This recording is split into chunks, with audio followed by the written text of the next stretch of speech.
Hello students, I am teaching today science. As you know, science, the word science comes from Latin word scientia means to know.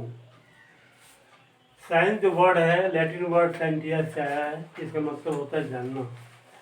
Thus the knowledge which man has gained through observations and experiments when organized systematically is known as science.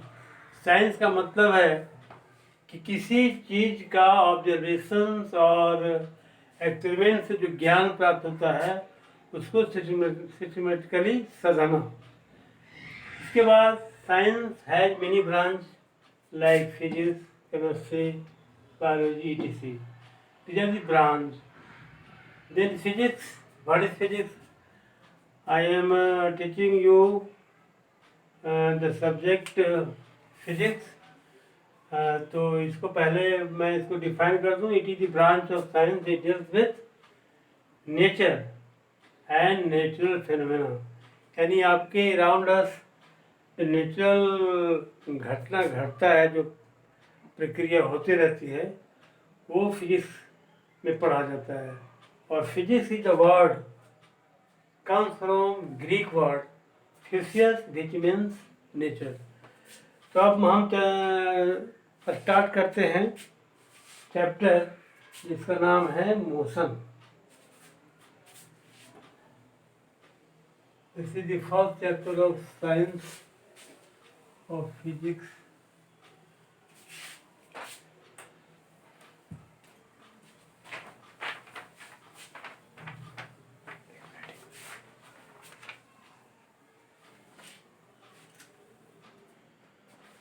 Motion is the first chapter of physics. As you know, motion means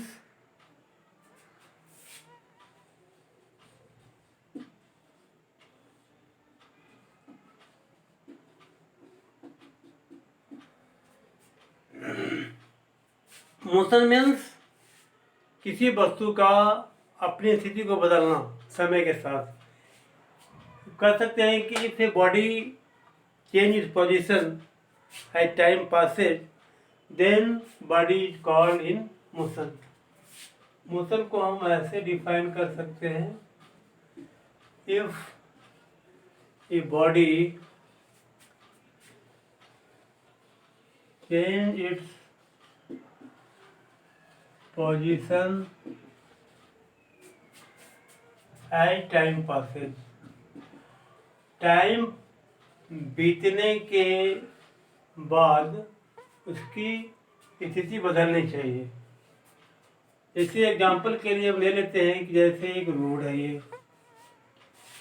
ये position पर कोई object है, ये position B है, ये सी है और ये डी है.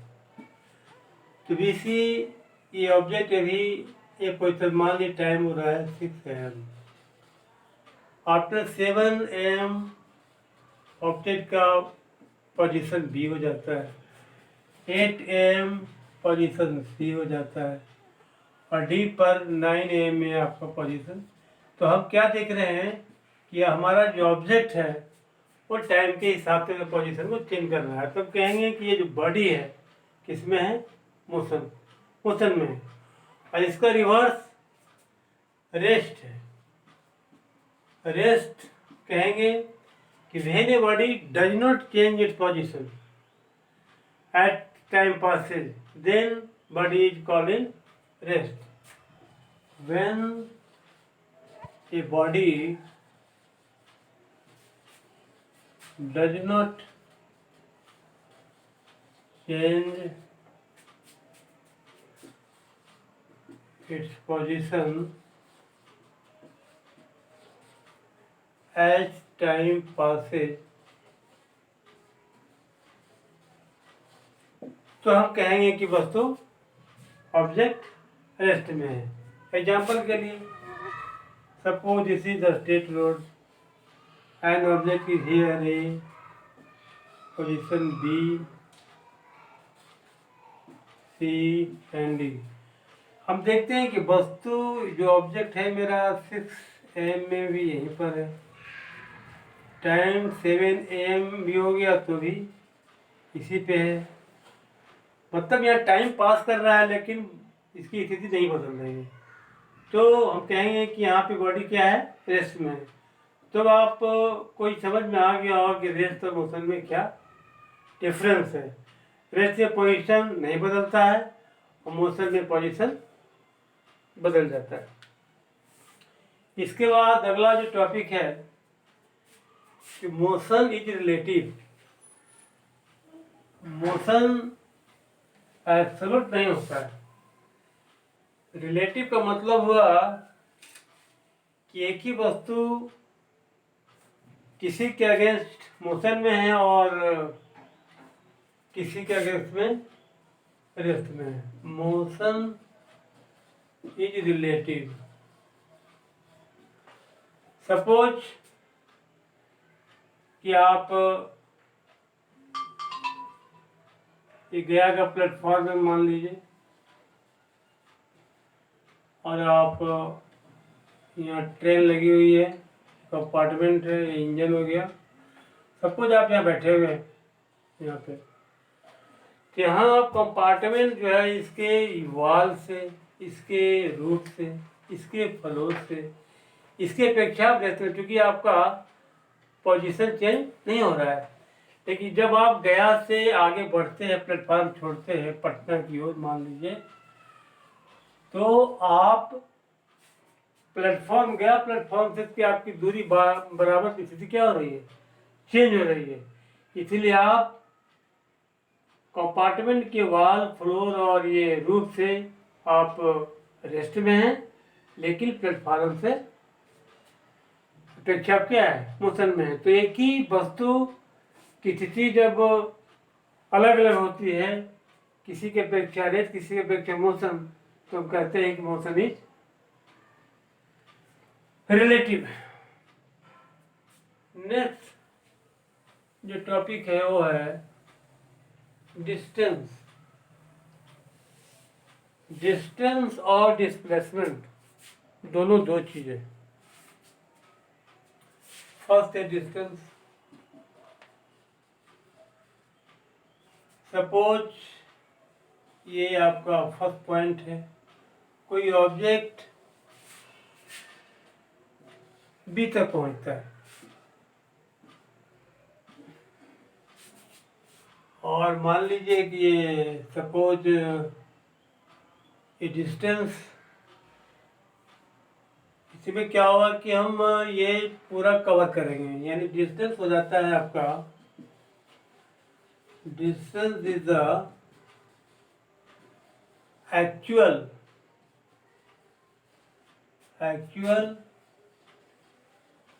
Length of path. यह आपको सब मेजर करना पड़ेगा। लेकिन यदि डिस्प्लेसमेंट की बात करें तो डिस्प्लेसमेंट डिस्टेंस से डिफरेंट है। ये ए और बीच के बीच में जो स्टेट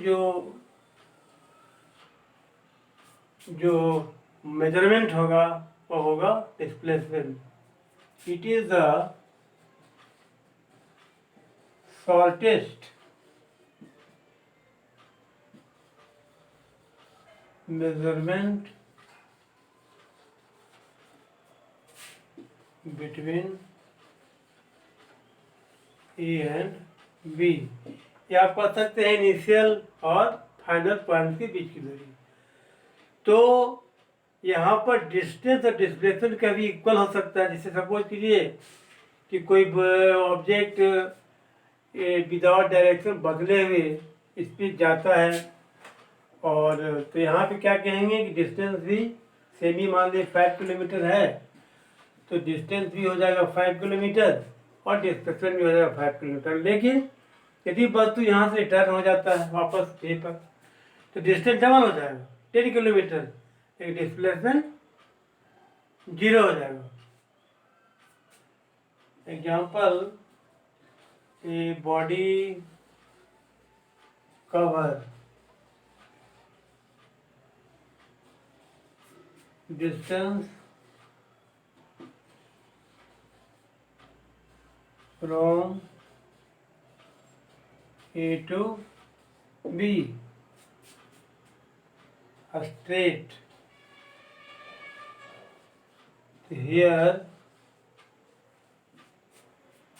both are equal.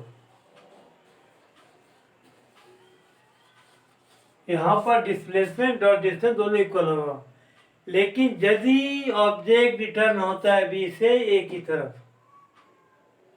तो डिस्टेंस डबल हो जाएगा और डिस्प्लेसमेंट क्योंकि इसका इनिशियल और फाइनल दोनों सेम हो जाएगा, डिस्प्लेसमेंट क्या हो जाएगा? 0।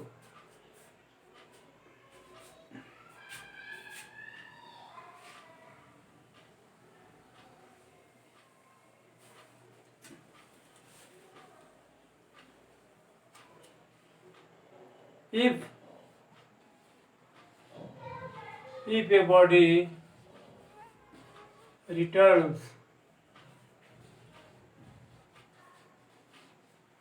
from B to A, then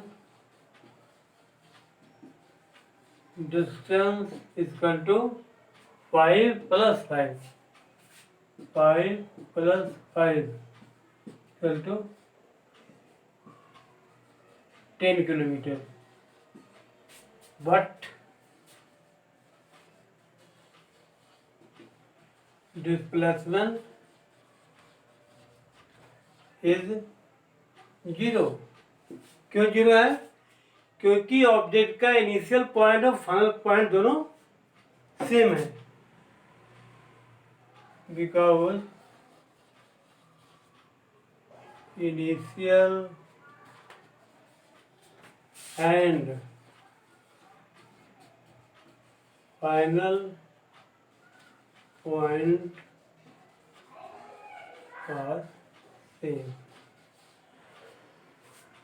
एक और डिफरेंस है कि डिस्टेंस आपका पॉजिटिव होगा, लेकिन डिस्प्लेसमेंट पॉजिटिव भी होता है, निगेटिव भी होता है और 0 भी होता है.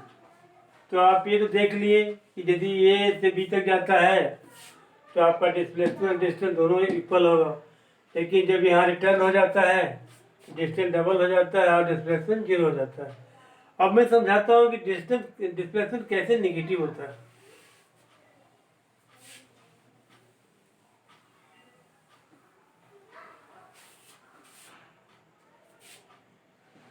Displacement may be positive, negative और 0. तो ये पोजीशन में बता चुका हूँ, ये आपको ये समझना है कि कैसे नेगेटिव होता है. सपोज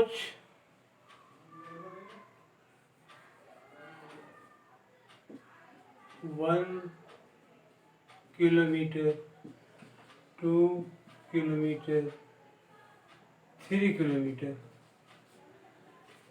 सपोज एक बॉडी है जो यहाँ पे और फाइनल पहुंचता है यहाँ पे.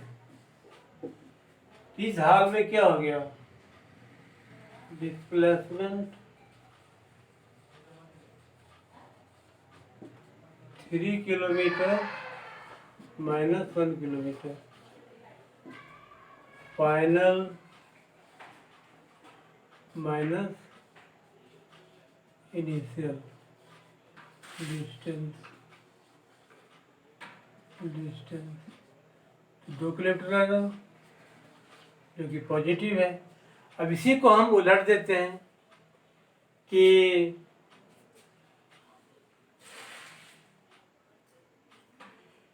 वस्तु यहाँ पे पहले इनिशियल पॉइंट ये है और फाइनल ये है, तब क्या हो जाएगा?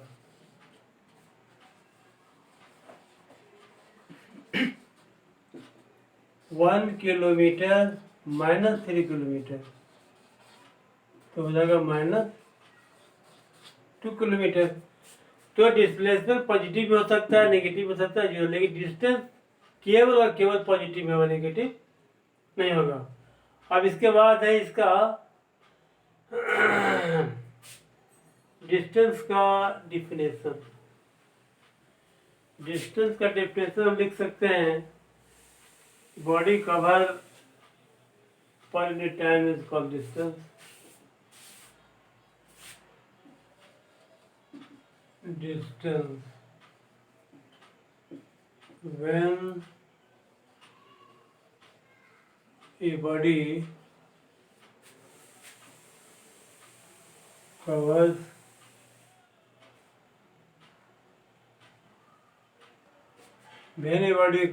distance per unit time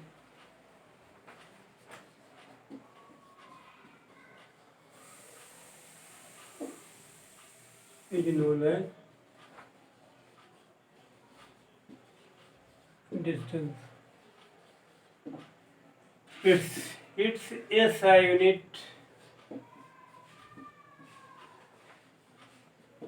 is meter per second और फार्मूला लिख सकते हैं speed equal to distance by time. इसको आप V लिखिए, इसको आप S लिखिए, T हो जाएगा। ये डिस्टेंस का हो गया फार्मूला। इसके बाद एक बात और है, तो ठीक है। इसके बाद जो है ये पॉइंट स्केलर और वेक्टर, यहाँ पर अभी भी हम चर्चा किए डिस्टेंस और डिस्प्लेसमेंट का। तो स्केलर क्वांटिटी उसको कहते हैं जिसका केवल मैग्नीट्यूड होता है। मतलब क्वांटिटी आपका दो प्रकार का हो गया, एक scalar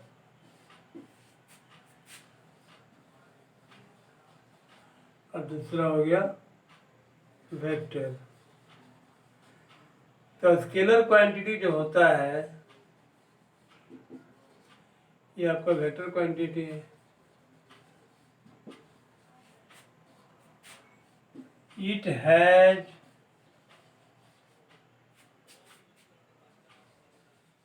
only magnitude numerical value.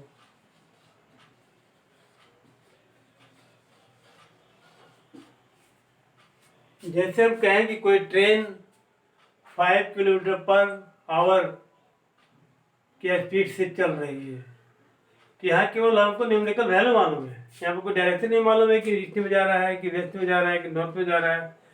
तो ऐसे क्वांटिटी क्या कहेंगे हम, इसका क्वांटिटी कहते हैं। एग्जाम्पल के लिए आपको जैसे मास हो गया, टाइम हो गया, डिस्टेंस हो गया, स्पीड हो गया, वॉल्यूम हो गया, डेंसिटी हो गया, these are the example of scalar quantity. और वेक्टर क्वांटिटी, वेक्टर क्वांटिटी कहते हैं इट हैज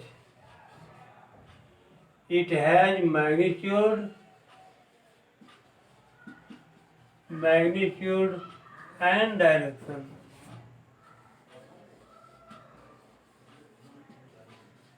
बोथ। अब डिस्टेंस को समझिए। सपोज ये स्ट्रेट रोड है, एक वो जो बॉडी है मान लीजिए ए से चला बी पर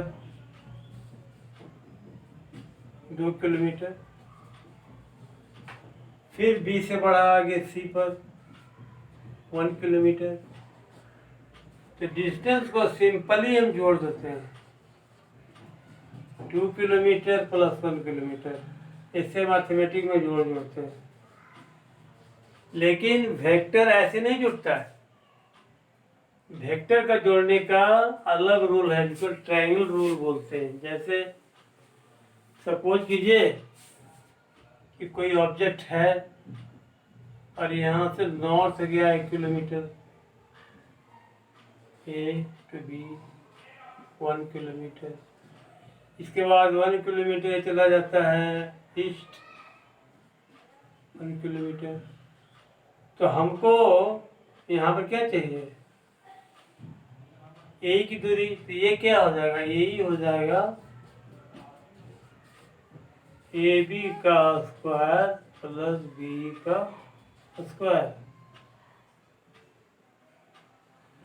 यहाँ 1 है, 1 का स्क्वायर प्लस 1 का स्क्वायर इक्वल टू √2।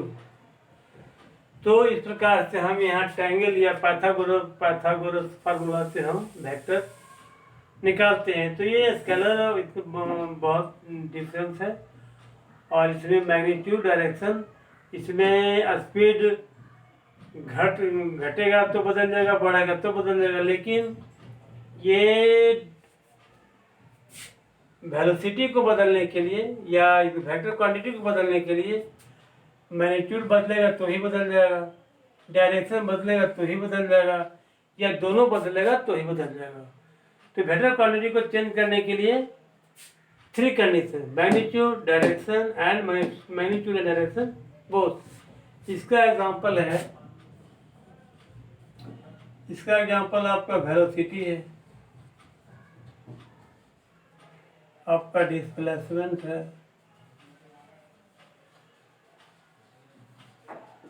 प्रेशर है, फोर्स है, etc। ये आपका वेक्टर क्वांटिटी का एग्जाम्पल हो गया। इसके बाद अगला जो चीज़ है, मोशन जो है 2 तरह का, एक होता है यूनिफॉर्म और दूसरा होता है नॉन यूनिफॉर्म। यूनिफॉर्म कब कहेंगे, यूनिफॉर्म मोशन तब कहेंगे जब हर एक टाइम इंटरवल में उसका स्पीड यूनिफॉर्म रूप से बढ़ेगा। जैसे यूनिफॉर्म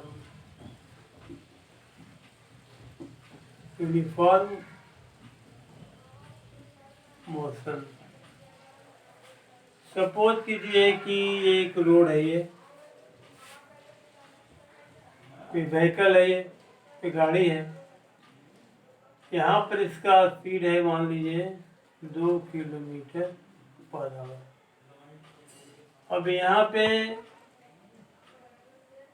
मान लीजिए 1 सेकेंड लगता है, 1 सेकेंड टाइम लगता है, और यहाँ पे स्पीड ज़्यादा इसका हो जाता है 4 किलोमीटर पर आवर। आपका पोजीशन बी है। फिर 1 सेकेंड के बाद सी पे आता है, तो यहाँ पे हो जाता है 6 किलोमीटर पर आवर। फिर यहाँ डी पे आता है, 1 सेकेंड टाइम के बाद इसका हो जाता है 1 किलोमीटर पर आवर। तो हम यहाँ ऑब्जर्व कर रहे हैं कि हर पहला सेकेंड में यहाँ बढ़ गया 2 किलोमीटर, फिर उसके बाद यहाँ बढ़ गया फिर 2 किलोमीटर, फिर इसके अगला जो 3rd सेकेंड से ही बदल गया, इसका स्पीड बढ़ गया 2 किलोमीटर। यदि एक्सीलरेशन होता है, उसका स्पीड बढ़ता है, तो हम कहेंगे कि मोशन कैसा है, यूनिफॉर्म। मतलब if a body covers distance equal in equal time interval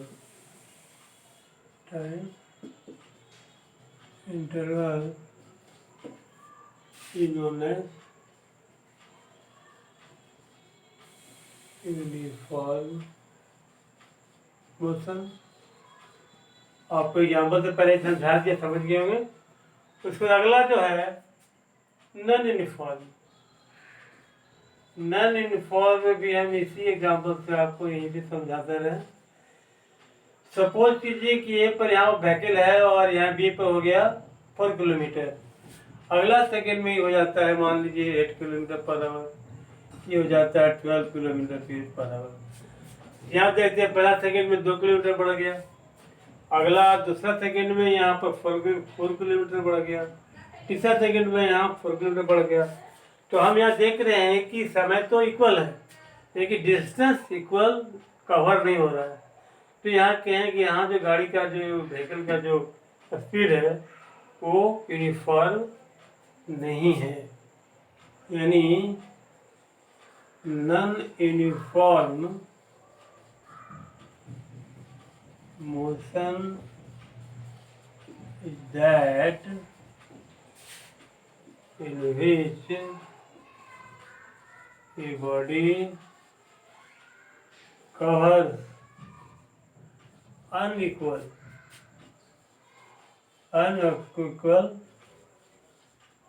distance in a unit time, in equal time.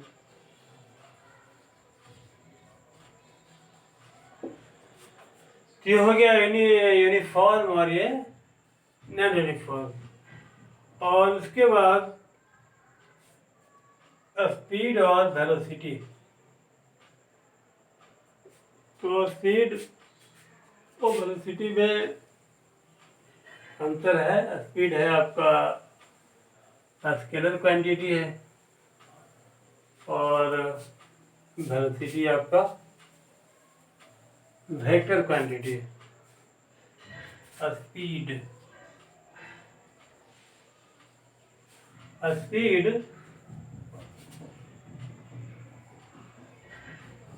it is a scalar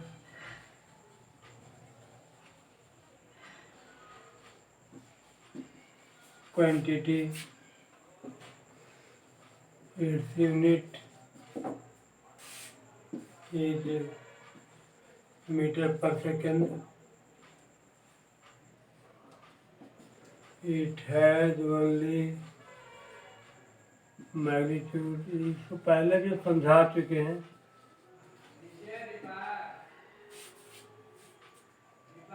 और आपका वेलोसिटी हो गया, it is a vector quantity. its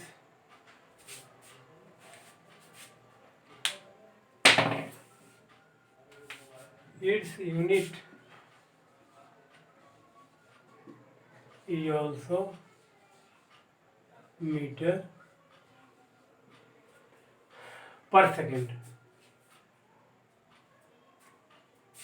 और इसका जो होता है फार्मूला डिस्टेंस बाई टाइम होता है। और वेलोसिटी का जो फार्मूला है उससे अलग है। इसका होता है displacement by time. Displacement by time, लेकिन लिखते वही हैं v equal to S by T. और इसको भी लिखते हैं एस बाई टी।